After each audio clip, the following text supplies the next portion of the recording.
cantar.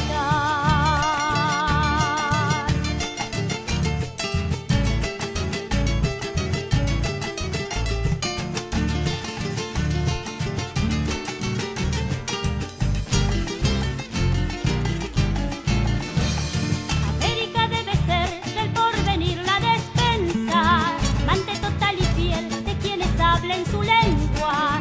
América virgen hoy es una ardiente doncella, oculta bajo su piel tesoros que la desvelan.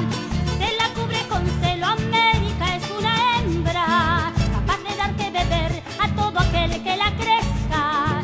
Es un milagro que aún tanto que dar de sí, al macigo necesita para que empiece a parir.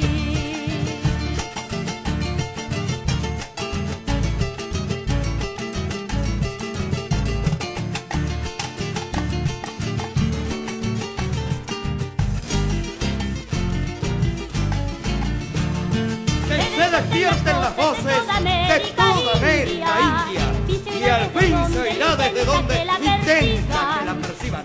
Evocará su altivez de inquebrantable Amazonas, pero acatará también los resultados ahora.